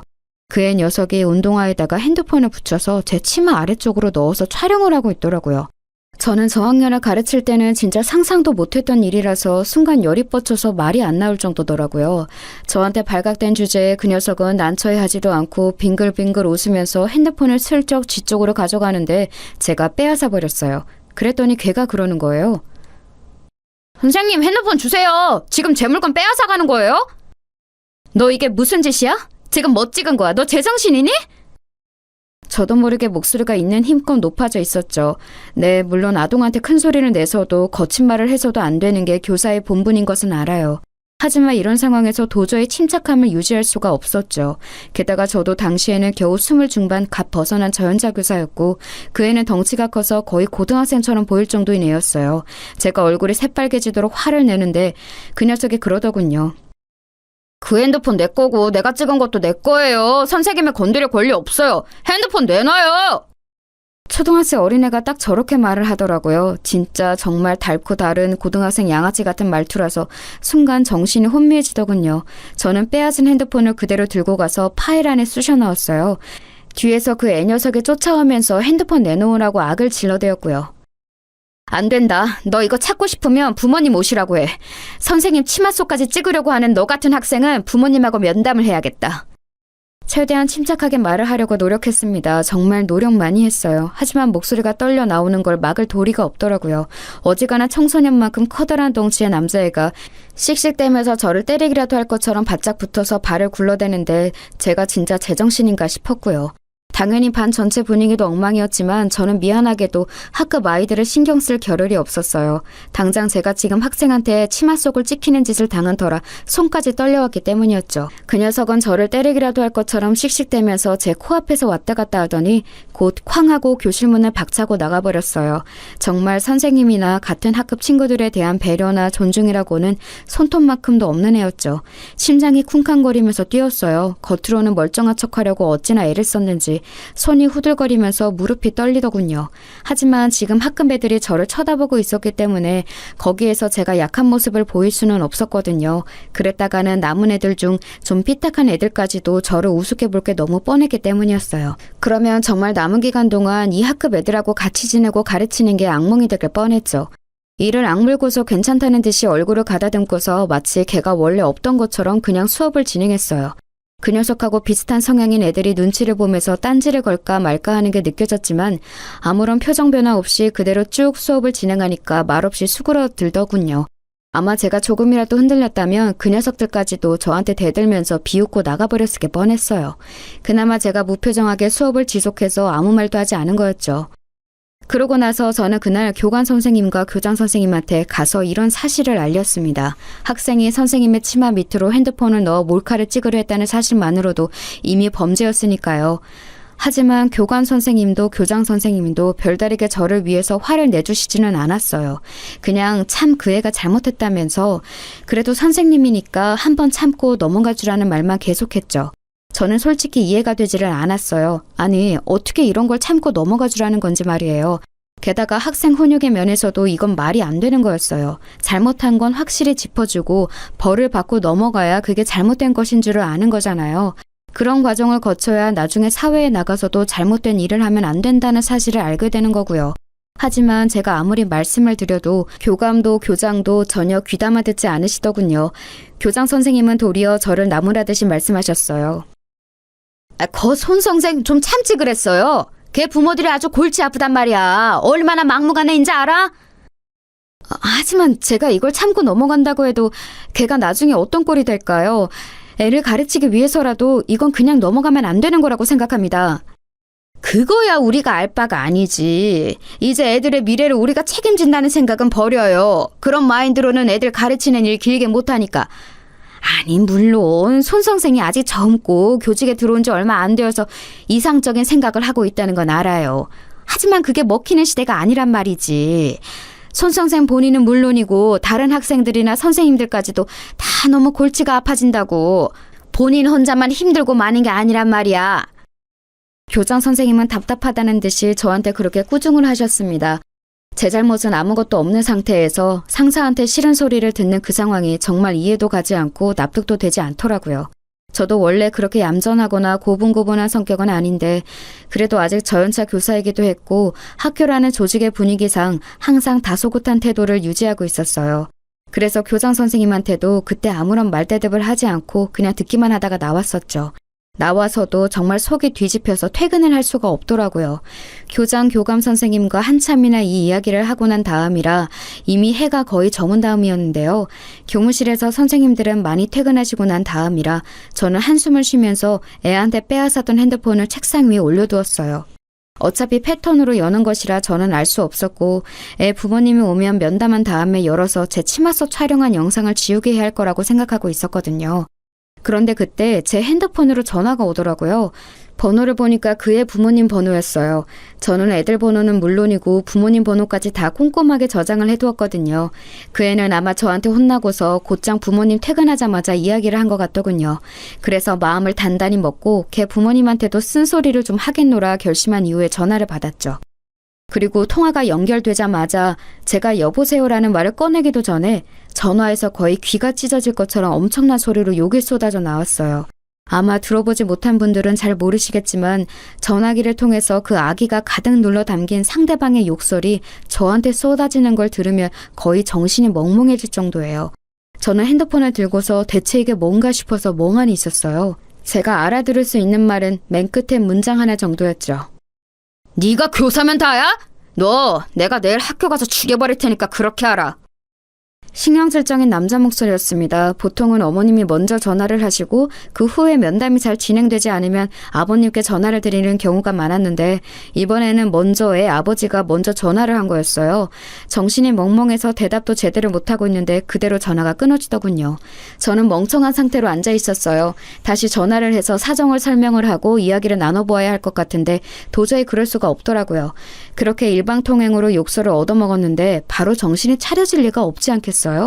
그래도 한참 앉아있다가 손이 떨리는 걸 가라앉히고서 다시 그 번호로 전화를 해봤지만 저쪽에서 딱 끊더군요. 몇 번도 해봤지만 계속해서 끊어버려서 저는 결국 아무것도 하지 못한 채로 퇴근을 할 수밖에 없었어요. 가족과 함께 살고 있었기 때문에 제 얼굴이 어두운 걸 보고 엄마가 급히 따라오면서 대체 무슨 일이냐고 물으셨죠.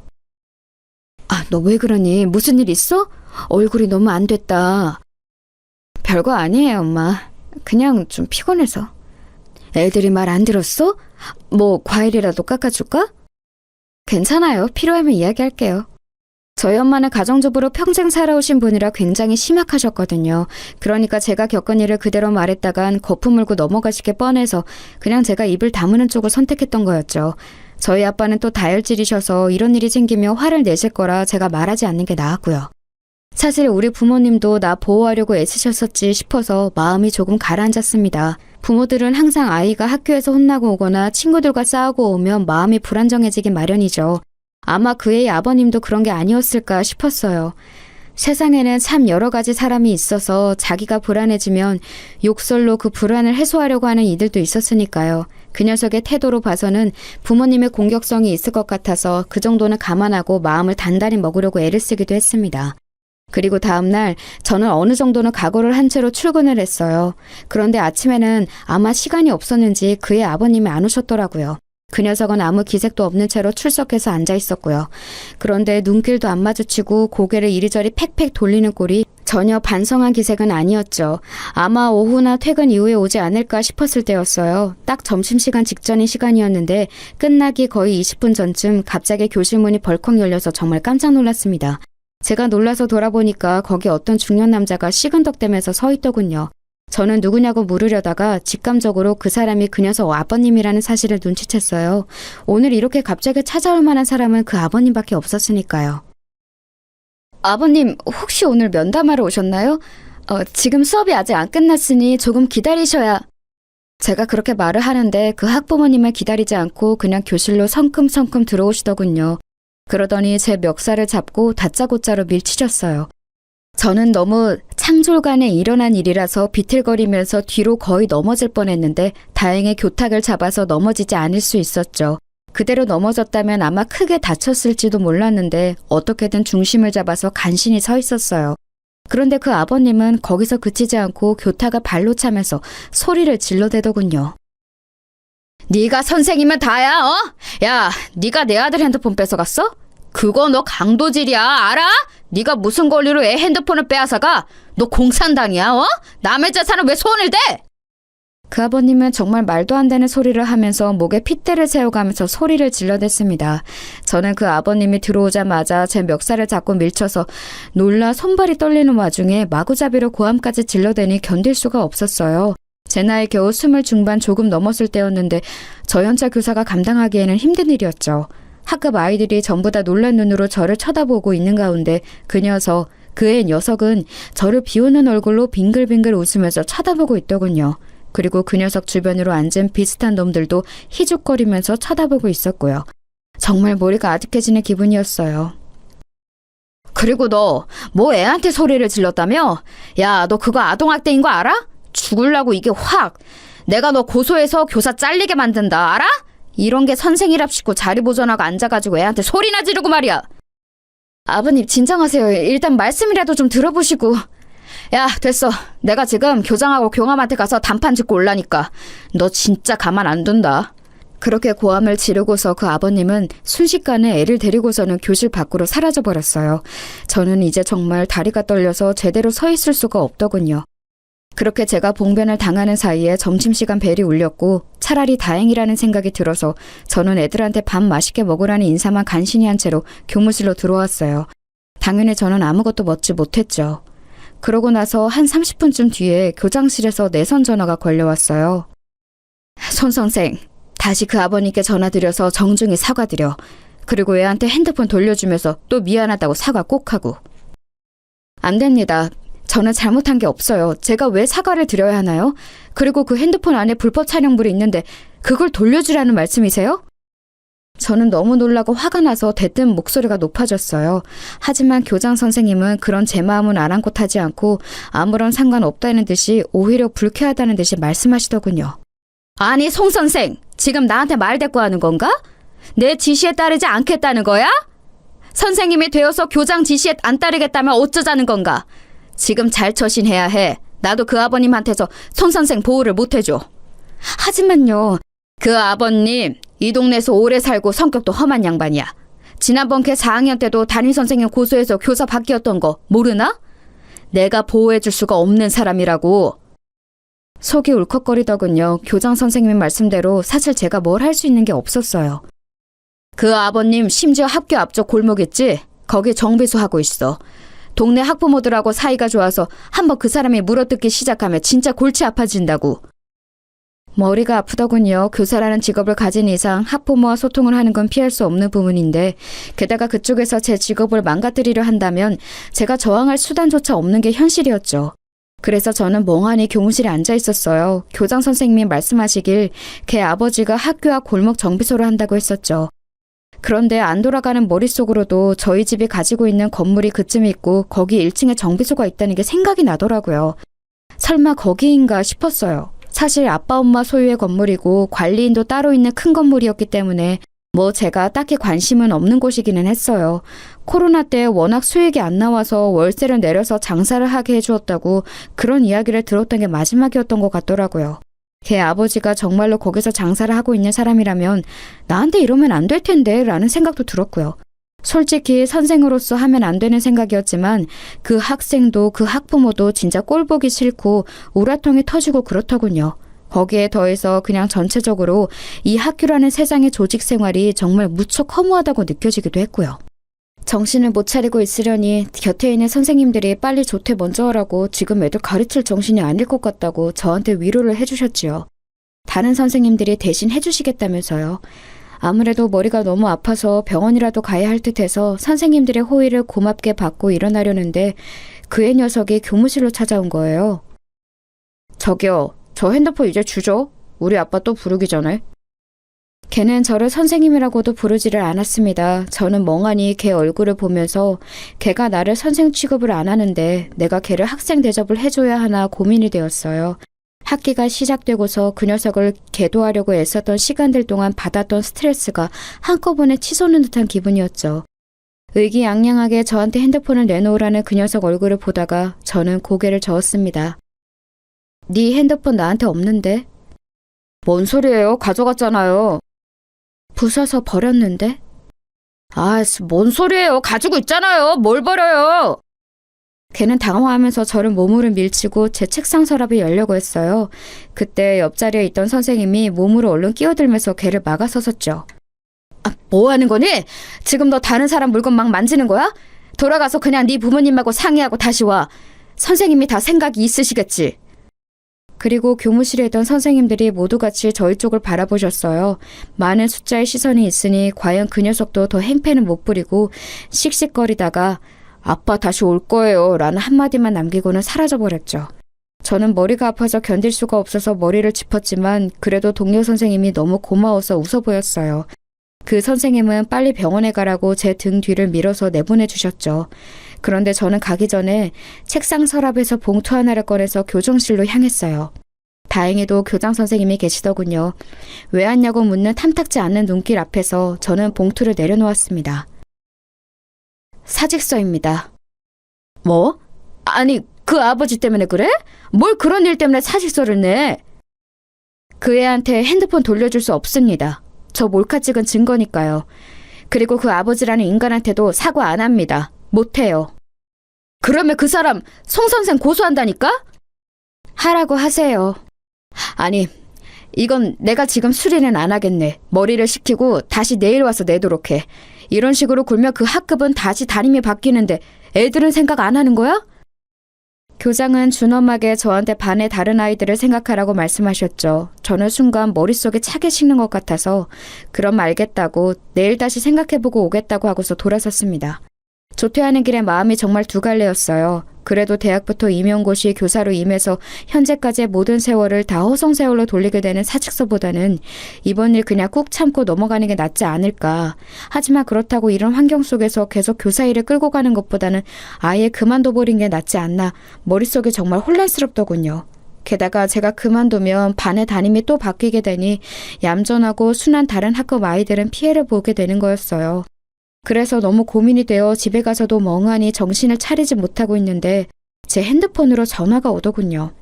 번호를 보니까 또 그 아버지였어요. 저는 그냥 번호를 내려다보다가 받지 않고 끊어버렸죠. 그러더니 전화가 또 오고 또 오고 계속 끈질기게 오는 거예요. 마치 무슨 스토킹이라도 하는 것처럼요. 저는 정말로 핸드폰을 그냥 꺼버릴까 했는데 사직할 각오까지 한 마당에 대체 이 인간이 또 무슨 소리를 할까 궁금해서 한 10통쯤 전화 왔을 때 전화를 받았어요. 그랬더니 예상했던 것처럼 또다시 욕설이 줄줄이 튀어나오더군요. 야, 너 내가 기회 줬는데 또 애한테 지랄했어? 뒤진다 진짜. 교장이 설설 기면서 한 번만 기회 달라고 해서 봐줬는데 핸드폰을 부쉈다고? 너 제정신이냐? 저는 이게 욕설 듣는 처음이 아니라서 이미 익숙해진 건지 그렇게 막 화도 안 나더라고요. 그냥 듣고 있자니 조용해서 저쪽은 더 화가 난 것 같았어요. 야, 왜 대답이 없어? 이제 학부모가 우스워 보여? 내가 너 고소해서 꼭 길바닥에 나앉게 만든다. 내가 가만히 있을 것 같아? 어? 니네 부모는 너 그렇게 키웠냐? 선생이라는 게 가정교육을 어떻게 받은 거야? 야, 니네 애미 애비는 대체 뭐 하는 것들이길래 이런 걸 선생이랍시고. 저는 가만히 듣고 있다가 그 사람 말이 저희 부모님에게까지 가자 더 듣고 싶지 않아졌어요. 그래서 가만히 확인차 물어보았죠. 아버님, 이 동네에서 정비소 하신다고요?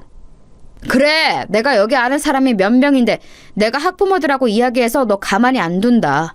애 핸드폰 들고 와서 우리 집 앞에서 무릎 꿇고 사과해. 네 부모까지 와서 무릎 같이 꿇어. 듣다 보니 이게 정말 요즘 말하는 진상 학부모구나 싶더군요. 그래서 저는 그냥 내일 뵙죠 라고 말하면서 전화를 끊었어요. 또다시 전화가 왔지만 아예 그 번호를 차단시켜버렸죠. 저는 그렇게 하고서 거실로 나갔어요. 제 방에 아무 말도 없이 들어가서 저를 걱정하며 안절부절 하시던 엄마가 저한테 얼른 달려오셔서 제 손을 붙들고 소파로 가서 앉으셨죠. 대체 무슨 일이야? 너 뭐 큰일 있지? 계속 얼굴이 너무 안 좋아. 엄마 나 사직하려고. 뭐? 그게 무슨 소리야? 무슨 일이 있었길래 그래? 엄마는 너무 놀라서 눈을 크게 뜨면서 물어보셨습니다. 솔직히 말하면 성인이 되어 직업적으로 독립했다면 이런 이야기는 다 해결된 다음에 부모님께 말씀드리는 게 맞다고 생각하고 있었어요. 하지만 이렇게 제가 구속으로 몰린 마당에 저희 부모님의 힘을 빌리지 않을 이유도 없었습니다. 유치하고 치졸하긴 해도 저도 그냥 있을 수가 없겠더라고요. 제가 그동안 있었던 일을 이야기하자 엄마 얼굴색이 새파랗게 변했다가 새하얗게 변했다가 아주 난리가 났더라고요. 엄마한테 스트레스를 드리고 싶지는 않았는데 그렇게 화를 내시는 모습을 보니까 마음이 안 좋았어요. 엄마는 벌떡 일어나서 이리저리 왔다 갔다 하면서 입술을 잘근잘근 씹으셨습니다. 그런 짐승 새끼 같은 애비하고 자식 새끼가 다 있지? 근데 그런 것들이 선생님이 너한테 그 지랄을 했다고? 심지어 교장은 너한테 사과하라고 했고? 그래서 나 더 이상은 못 다니겠어요. 그냥 다른 곳으로 취업하려고. 그래. 그리고 네가 뭐가 모자라서 거길 계속 다니니. 넌 네 아빠 사업이나 건물 하나만 물려받아도 먹고 사는 데는 지장 없어. 그 새끼들이 뭐 알지도 못하면서. 고소? 고소 같은 소리 하네. 네 아빠 아는 정감만 몇 명인지 아니? 엄마는 거의 입에서 불을 뿜을 기세로 화를 내시더라고요. 그래서 제가 헤헤 웃었어요.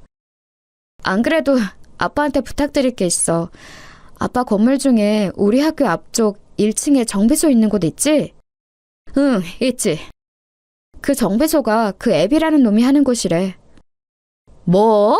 하면서 엄마는 더욱이나 길길이 뛰면서 화를 내시더라고요. 사실 그럴 수밖에 없었어요. 엄마가 하시는 말씀을 들어보니 그 정비소는 코로나 때부터 쭉 장사가 안 되어서 그때 한번 임대료를 내려주었고 요즘은 더욱이나 어렵다고 하도 우는 소리를 해대서 한 번도 내려줬다더라고요.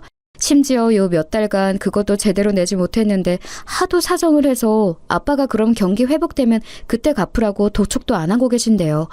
그런데 그렇게 사정을 다 봐주고 있는 인간이 학교에서는 완전히 얼굴을 바꿔서는 담임교사한테 지랄을 떨어대고 있었던 거였어요. 세상에, 난 정말 그 사람이 그럴 줄은 몰랐다.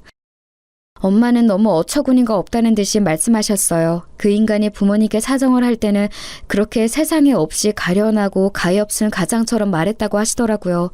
애가 둘에 아내도 아픈데 장사가 안 되어서 너무 힘들다고 제발 한 번만 봐달라고요. 돈이 없어 생활도 힘들다고 했다고 하는데 그렇다기에는 제가 입수한 애 핸드폰이 아주 최신형이더라고요. 제 것보다도 훨씬 더요. 그리고 곧 아빠가 돌아오시자마자 엄마하고 저는 그 사정을 전부 아빠한테 이야기했어요. 아빠는 평상시에는 자상하고 다정한 분이지만 한번 화가 나면 급발진도 그런 급발진이 없거든요. 아무 말 없이 저와 엄마 이야기를 듣고 계시더니 아빠는 곧 말씀하셨어요. 너 내일 아침 일찍 사직서 내고 와라. 교장 이야기 들을 것도 없다. 네가 애들 가르치는 걸 좋아해서 교사를 직업으로 삼은 거지 생계 때문에 돈 벌어야 하는 것도 아니잖아. 그런 곳에서 네가 고생할 필요 없다. 아빠는 딱 잘라서 말씀하셨어요. 사실 저희 집이 뭐 저 하나쯤 돈 안 번다고 어떻게 되는 집은 아니었거든요. 이 동네에만 상가 건물 제법 큰 걸로 4채가 있고 서울 안에 좀 더 있었고요. 그리고 다음날 아침 아빠가 운전하시는 차를 타고서 저는 학교로 들어갔어요. 일부러 조금 늦게 가서 학생들이 드문드문 등교하고 있었죠. 저는 차에서 내려서 곧장 교장실로 갔어요. 커피를 마시려던 교장이 놀라서 저를 돌아보는데 그냥 사직서를 내려놓고서 돌아서서 나와버렸죠. 그리고 아빠가 기다리다가 차에서 내리셨어요. 저희 아빠 차가 좀 겉으로 보기에 많이 튀는 외제차라서 운동장에 세워놓으니 학생들이 수군대면서 지나가는 게 느껴지더라고요. 약간 쪽팔리기는 했지만 어쨌든 아빠하고 같이 학교 앞쪽 그 정비소 쪽으로 갔어요. 학교 앞 골목 하나만 건너면 되는 곳이라서 상당히 가까웠죠. 정비소가 아직 열기 전이었지만 어차피 그 뒤쪽에서 살림집하고 같이 있는 형태라서 아빠가 곧장 그 정비소 사장한테 전화를 걸었어요. 저한테는 그쪽 목소리가 들리지도 않았지만 아빠가 짧게 몇 마디 하니까 나오겠다고 하는 것 같더군요. 그러고서 채 3분도 안 지났는데 헐레벌떡 사장이 튀어나왔어요. 바로 그 싸가지 없는 애녀석 아버지였죠. 순간 그 사람은 저하고 눈이 마주친 채로 무슨 일인가 헷갈리는 얼굴이었어요. 그리고 아빠가 그 사람한테 그러셨죠. 인사해. 내 딸일세. 안녕하세요. 초면은 아니죠? 제가 그 아저씨를 노려보면서 말하자 순간 말이 안 나오는지 어버버거리기 시작하더군요.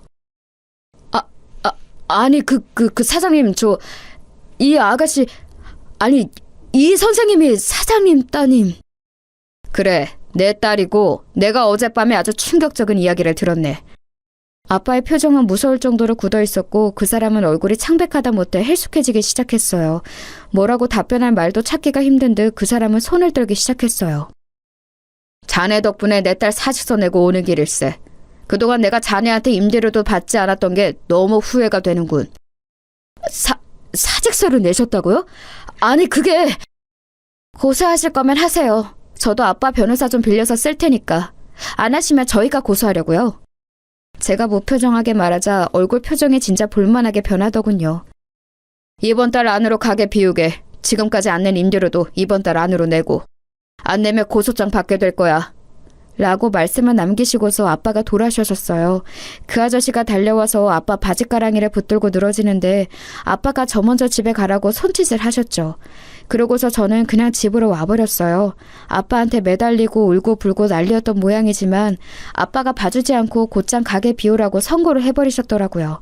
안 그러면 정말 법적으로 절차를 밟는다고 하셔서 결국 그달 안에 그 정비소는 허겁지겁 이사를 나갔고요. 물론 살림집도 같이 있었으니 거의 나앉다시피 한 모양이었어요. 소문으로는 어디 반지하 집으로 가서 살고 있다고 하더라고요. 아빠의 선의에 의지해서 살던 사람이 저한테 고약한 짓을 하려다가 된소리를 맞은 꼴이라 별로 불쌍하지도 않았었죠. 결국 저는 교사를 그만두고 일반 회사에 취업해서 다니고 있어요. 당시를 생각하며 다시 교사를 하고 싶은 생각도 들지 않네요. 요즘 교권 추락으로 여러 사건이 많은데 다시 한번 제 경험이 생각나고는 한답니다.